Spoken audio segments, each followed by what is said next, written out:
Alors aujourd'hui, comme je vois que vous commencez à arriver un petit peu, j'avais prévu de vous parler de télépathie animale mélangée à l'énergétique. Parce que si vous me connaissez un petit peu, vous savez que pour moi, énergétique et télépathie animale vont ensemble. Est-ce que vous savez pourquoi? Pourquoi est-ce que pour moi c'est important de parler d'énergétique? Anne, donc tu as des questions. Alors j'attends tes questions, Anne. Tu as demandé à un ami des nouvelles de son chaton. Aujourd'hui, je vous ai dit, j'avais été dormir tard, donc je ne peux pas me connecter, je suis trop fatiguée. Quand on fait de la télépathie animale, il faut être en pleine forme et avoir les bonnes énergies pour pouvoir se connecter aux animaux ou faire un soin énergétique. Donc, à l'instant où Anne demandait des nouvelles du chaton, eh bien, il est rentré aux urgences. D'où Anne, tu as fait de la télépathie. Donc, je lis en même temps que Anne écrit. Saphir est un bébé chaton qui a eu une indigestion. Et Anne partage avec nous ce qui lui est arrivé. C'est une oui. Dis-moi, Anne, tu as fait avec lui une télépathie et c'était génial. C'est ça? Alors, donc comment c'est possible d'avoir eu cette intuition? C'est ça la question ou pas du tout, Anne? Ou est-ce juste une réflexion? Donc, pendant que Anne écrit, je vais juste rebondir là-dessus. Donc, il y a des moments où, avec certains animaux, on vit des télépathies juste extraordinaires. Il y a des moments où on reçoit des informations qui sont super, super claires, super précises, super... Et même nous, quand on les fait, on fait «Ah, waouh, c'est trop extraordinaire». J'ai eu la dernière fois un chien, j'ai fait un chien, et je vois ses coussinets. Je dis, bon, c'est très rare d'avoir comme image des coussinets, je fais quand même pas mal de chiens, donc je les vois pas souvent, j'ai pas souvent l'image de coussinets. Et là, je vois cette image de coussinet et je reçois vraiment l'information que le chien a mal aux pattes arrière. Et donc je demande si il peut y avoir si, ben voilà, si ça correspond à l'animal, et je reçois que oui, ce chien est un chien qui se mordait tout le temps les coussinets. Donc c'est juste parfois pas extraordinaire, j'allais dire pas possible tellement c'est extraordinaire. Voilà. Donc il y a des animaux avec lesquels ça fonctionne super bien et avec des animaux avec lesquels c'est un peu moins extraordinaire, ça va dépendre de l'animal. Alors, dites-moi, est-ce que vous avez des questions? Donc en attendant que je reçois les questions des personnes qui sont là, je voulais vous parler de télépathie animale et d'énergétique parce que c'est très important pour moi. Quand vous faites de la télépathie animale, vous vous connectez à distance à un animal. Mais n'oublions pas qu'autour de nous, il y a plein d'énergies. Et dans ces énergies, il peut y avoir des bonnes énergies et des moins bonnes énergies. Et là, qu'est-ce qui se passe quand on se connecte à distance? Si on ne fait pas les choses correctement, on peut se connecter à une énergie qui n'est pas celle de l'animal. On peut, en fait, quand on se met en télépathie animale, on ouvre des portes vers, on va dire, l'invisible. Et à ce moment-là, ça peut être très embêtant parce qu'on peut se mettre en connexion avec des énergies qui ne sont pas très positives ou pas très bénéfiques pour nous. Donc pour moi, faire de la télépathie animale sans faire de l'énergétique, c'est impossible et c'est même, alors dangereux n'est pas le bon terme, mais ça peut être quand même néfaste pour les personnes qui font de la télépathie animale. D'où, pour moi, on ne peut pas dissocier télépathie animale et énergétique. Et pour moi, dissocier télépathie animale et soins énergétiques, c'est très difficile. C'est pour ça que je vais maintenant un peu plus parler des soins énergétiques aussi, et que je parlerai aussi de télépathie animale et de soins énergétiques. Donc voilà, ça c'est pour moi quelque chose de très très très important. Pourquoi cette énergétique est là?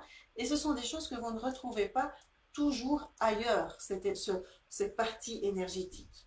Il y a beaucoup de personnes qui font des formations en communication animale sans qu'il y ait une seule notion d'énergétique. Et ça, j'ai quand même toujours le terme dangereux qui revient. Ça, c'est vraiment embêtant. Ça peut être très embêtant pour les personnes qui apprennent. Parce que si elles se connectent à des énergies qui ne sont pas bonnes, ça va donner mais des résultats mais complètement aberrants. Donc par exemple, j'ai eu un jour une stagiaire qui revient vers moi parce qu'elle avait fait une télépathie animale avec un animal décédé. Et donc là, vous pouvez imaginer que bah, l'animal, il n'est plus dans sa forme, je veux dire, matérielle, physique. Donc c'est vraiment de l'énergétique. On va aller parler à une âme qui n'est plus du tout sur Terre.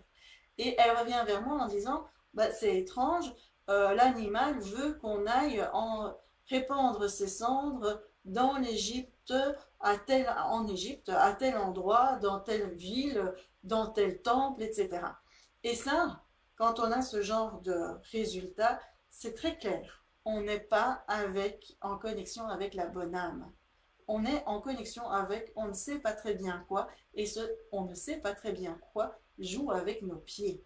D'accord? Donc si on n'est pas connecté avec les bonnes énergies, on a des énergies néfastes qui vont venir jouer avec nos pieds, qui vont venir parasiter le message, qui vont venir nous parasiter aussi. On peut devenir très fatigué après de la télépathie animale, d'où il faut vraiment un super bon cadre énergétique pour être sûr que le message que l'on reçoit soit le bon message.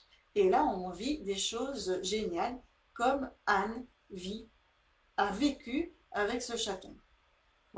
Vous voyez l'importance de cette énergétique. Voilà pourquoi moi j'insiste énormément pour qu'il y ait toujours cette notion d'énergétique quand on fait de la télépathie animale, parce que sinon ça ouvre la porte à du n'importe quoi. Et le n'importe quoi, il peut être dangereux, dangereux pas dans le sens où notre vie va être complètement foutue ou qu'on va mourir, mais dangereux parce que les messages que l'on va recevoir peuvent être complètement faux, et ce message, on va les transmettre à quelqu'un et ça peut aller très loin. Ça peut aller très loin parce qu'à partir du moment où on a des messages où on culpabilise le référent de l'animal, où c'est, on va dire, du négatif, eh bien là, on sait qu'on n'est pas avec des bonnes énergies. J'ai eu des personnes qui, et ça c'est souvent avec les animaux décédés, mais même avec les animaux, on va dire, vivants, mais j'avais une stagiaire aussi qui avait participé à un groupe d'exercices, pas avec moi, et là on n'avait pas du tout mis en avant le côté énergétique, et alors le plaisir c'est de rentrer en télépathie avec les animaux décédés. Ça je vous expliquerai que je ne suis pas tout à fait d'accord avec ça. Et elle avait dit, oh, bah oui, vous pouvez entrer en connexion avec mon animal qui est décédé. Elle est revenue vers moi, mais dans un état pas possible, parce que là, elle avait reçu des messages, mais vraiment très culpabilisants, parfois méchants, en disant qu'elle n'avait pas été une bonne référente, en disant que c'était pas bien ce qu'elle avait fait avec son cheval, que son cheval lui en voulait.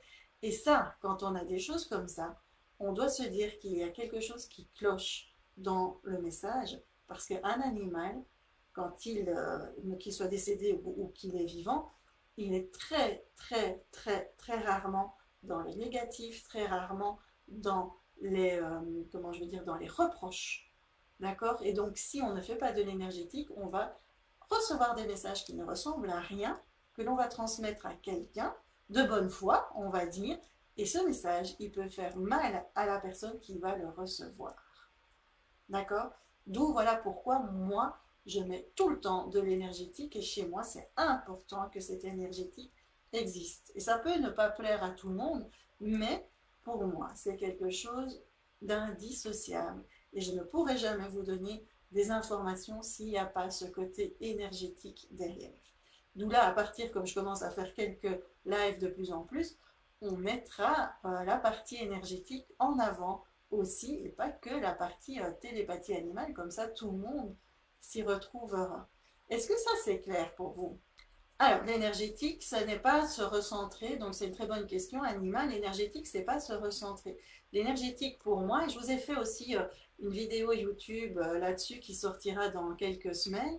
L'énergétique, c'est être en contact avec les énergies qui nous entourent, avec, on va dire, l'invisible. On sait que dans notre monde, enfin, on sait, il y en a qui ne le pensent pas, mais pour moi, c'est clair et ça fait partie de moi. On est entouré d'énergie que l'on ne voit pas. On ne voit pas à l'œil nu. Faire de l'énergétique, c'est en fait être en connexion avec ces énergies qu'on ne voit pas. Quand vous faites de la méditation, tout simplement, il y a une partie énergétique derrière. Parce que quand vous allez entrer en méditation, et parfois on peut rentrer en méditation profonde, eh bien, il y a beaucoup de chances qu'on rentre en connexion avec la partie, avec des énergies invisibles qui nous entourent. Ça, c'est pour moi faire de l'énergétique. Donc, que ce soit Nathalie sur soi ou sur un animal, l'énergétique, c'est être en contact avec les énergies qui sont invisibles. Méditation, Reiki, télépathie animale, radiesthésie, c'est de l'énergétique. On est susceptible d'entrer en connexion avec des énergies qu'on ne voit pas. D'accord? D'autant plus en télépathie animale, d'autant plus quand on fait des soins énergétiques à distance. C'est souvent là, ben voilà, c'est exactement la même chose que quand vous téléphonez. C'est souvent l'exemple que je prends. On téléphone à quelqu'un qui se trouve à des milliers de kilomètres. Qu'est-ce qui se passe? Notre voix est transformée en onde et est envoyée à l'autre personne. L'onde est envoyée à l'autre personne et puis cette onde va être transformée en parole. Et tout ça se fait de manière invisible. Donc autour de nous, il y a des ondes, il y a des énergies qui sont invisibles. Ces ondes et ces énergies invisibles peuvent entrer en relation avec nous, même si on ne le demande pas. Et c'est justement ça. Et donc ça, quand on veut faire de la télépathie, des soins énergétiques, de la méditation, il y a des ondes ou des énergies qui vont rentrer en contact avec nous alors qu'on n'a pas demandé. Donc il faut vraiment cadrer tout ça pour être sûr qu'on rentre en connexion avec des bonnes énergies et qu'il n'y ait pas n'importe quoi qui vienne se connecter à nous. D'autant plus que lorsqu'on fait de la télépathie animale ou des soins énergétiques, eh bien quelque part, on va s'ouvrir pour pouvoir recevoir des informations, on va s'ouvrir pour pouvoir envoyer des choses. Donc il faut bien s'assurer que quand on ne s'ouvre pas n'importe comment et qu'on n'ouvre pas la porte à n'importe quoi. D'accord? C'est clair pour vous? Je vous souhaite une belle après-midi à tous. Je vous fais des gros bisous. Et n'hésitez pas à envoyer un message à info@chantalvarienne.com si vous avez des soucis de connexion ou quoi que ce soit. Ingrid est là, je suis là. On fait tout pour que vous soyez bien. Passez une belle après-midi. À tout bientôt. Bisous.